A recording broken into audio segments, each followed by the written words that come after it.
విశాఖలో ఆంధ్ర మహిళా క్రికెట్ కరుణ కుమారికి ఘన స్వాగతం. జిల్లా పరిషత్ జంక్షన్ నుండి కలెక్టరేట్ వరకు కరుణ కుమారికి ఊరేగింపు.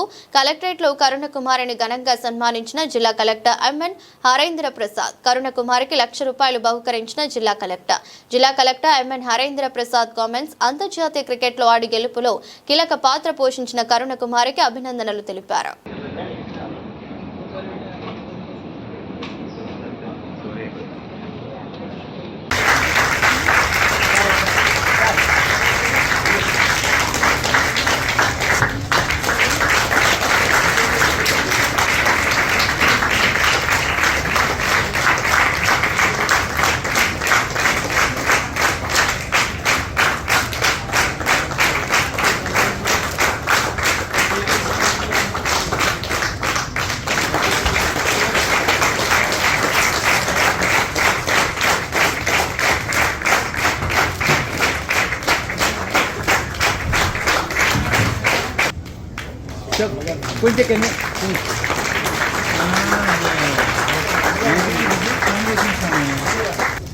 అందరికీ నమస్కారం అండి. అలాగే శరత్ గారు బ్లైండ్, ఆయన కూడా పాపని ఆస్వాదించారు.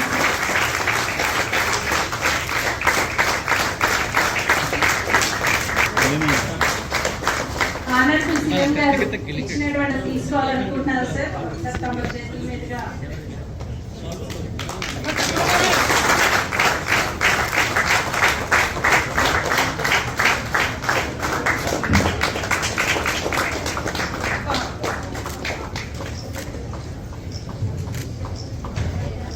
మాట్లాడతారు సార్.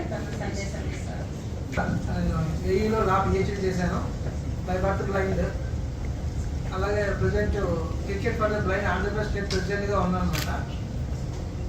కరుణ కుమారి ఈ నేషనల్ సెలక్షన్స్ కూడా వైజాగ్లో చాలా మ్యాచెస్ అన్నీ సూపర్గా స్కోర్ చేసి అమ్మాయిని ఇండియన్ టీం సెలెక్ట్ అయింది. ఇండియన్ టీం సెలెక్ట్ అయిన తర్వాత కూడా అమ్మాయికి కేవలం ఆట తప్ప మాట రాదు ఈరోజు కూడా. అలాంటి ఢిల్లీలో ఇనాగ్రేషన్ మ్యాచ్ నుంచి, బెంగళూరు మ్యాచ్ నుంచి ప్రత్యర్థులు పాకిస్తాన్ టీం కానీ, అలాగే మొత్తం 6 టీంలు పాల్గొన్నాయి వరల్డ్ కప్లో. Australia, America, Sri Lanka, Pakistan, Nepal, India.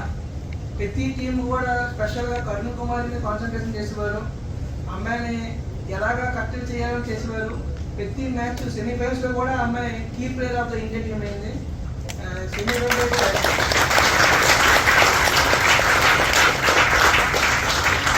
అలాగే ఫైనల్స్ నేపాల్ చేసిన స్కోర్కి మనం చేజింగ్ చేసాం.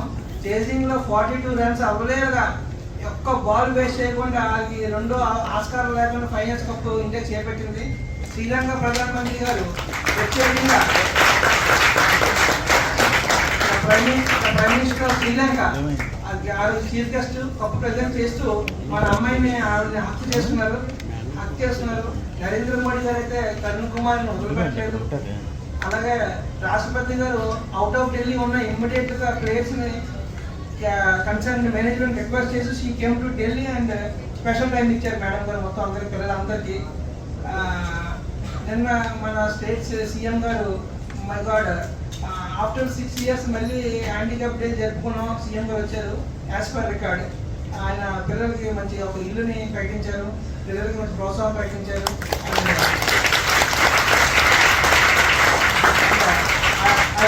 అవి విషయం అని చెప్పి మొత్తం ఆల్ హ్యాండిక్యాప్ ఫ్యామిలీకి నేను వాళ్ళు డిసేబుల్గా జరుపుకున్నాను.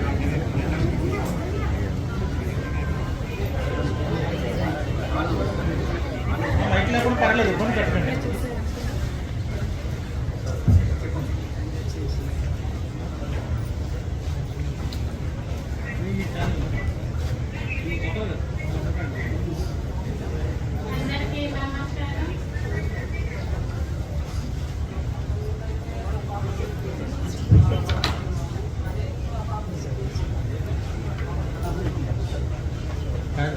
అన్నబాబు క్వశ్చన్ ఎలా ఉంది?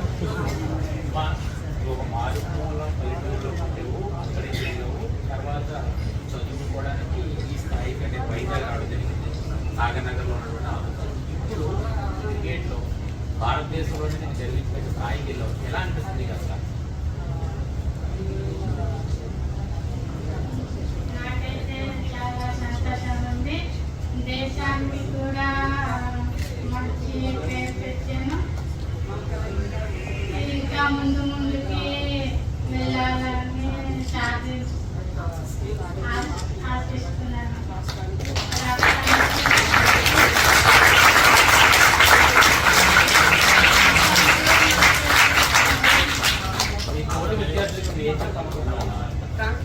ఇలా ఆడాలనుకున్నటువంటి పిల్లలందరికీ కూడా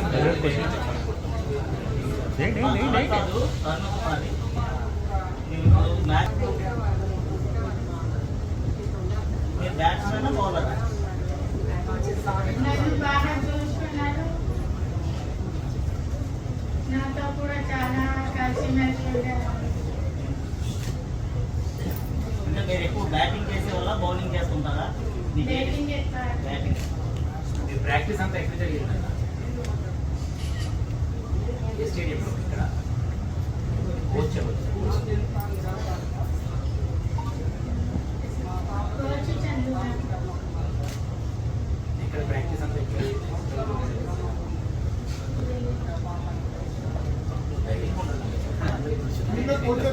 కూడా నన్ను బాగా సపోర్ట్ చేశారు.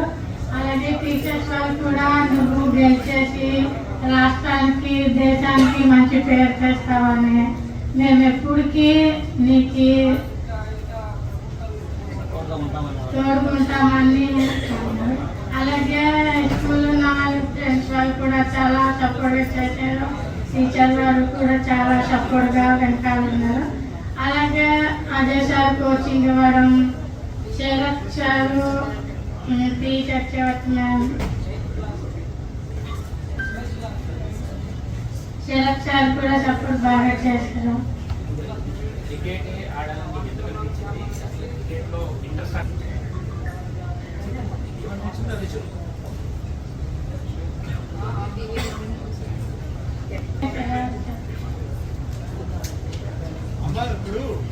నాలాంటి పిల్లలు ఇంకా వెనకాల ఉన్నారు. అలాంటి పిల్లలు కూడా మరింత సపోర్ట్ చేస్తూ ముందుకు తేవాలని నా కోరిక.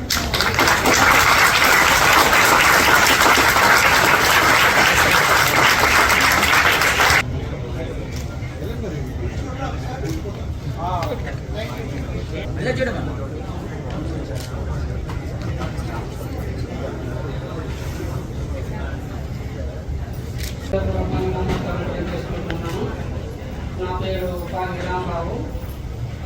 మా ఊరి పేరు వడ్లమూడి గ్రామము, పాడేరు మండలము, ఆలూరి సీతారామరాజు జిల్లా. మా పాపని నేను ఈ అందుల ఆశ్రమ పాఠశాల స్కూల్కి జాయిన్ చేసిన తర్వాత మా పాప ఈ స్థాయికి వస్తుందని రేపు ఊహించుకోలేదు. కానీ జాయిన్ చేసిన తర్వాత మా పాపకి సార్స్ వాళ్ళు, టీచర్స్ వాళ్ళు, విజయ మేడం గారు, అజయ్ సార్ గారు, మరి కుమారస్వామి గారు, తర్వాత శరత్ సారు, తర్వాత సత్య మేడం గారు, కొంతమంది పేర్లు సరిగా నాకు పేరు రావట్లేదు. ఈ సారు అందరూ మా పాపకి ఇంత ఎక్రేది ప్రోత్సహించి మా పాపని ఈ స్థాయికి పెట్టారు. ఇదంతా నేను మాత్రం ఒక్కో రోజు కూడా మా పాపని నేను ఎంకరేజ్ చేయలేదు, ప్రోత్సహించలేదు. ఇలా ఆడాలి, అలా ఆడాలి అనేసి నేను ఒక్కరోజు కూడా నేను చెప్పలేదు. ఇదంతా టీచర్స్ కోచింగ్ ఇవ్వడం వల్ల మా పాపకి ఈ స్థాయికి, టీచర్స్ వల్లే మా పాప ఈ స్థాయికి నిలబడుతున్నానని నేను ఎంతగానో ఇంకా చాలామంది కుటుంబంలోని చాలా మాలాగనే చాలా వెంటబడిపోయి ఉన్న కుటుంబం కూడా ప్రభుత్వం మమ్మల్ని అలాంటి వాళ్ళు కూడా గుర్తింపు చేసుకొని అలాంటి వాళ్ళు కూడా ముందుకు నడిపిస్తారని నేను నా మనస్ఫూర్తిగా కోరుకుంటున్నాను.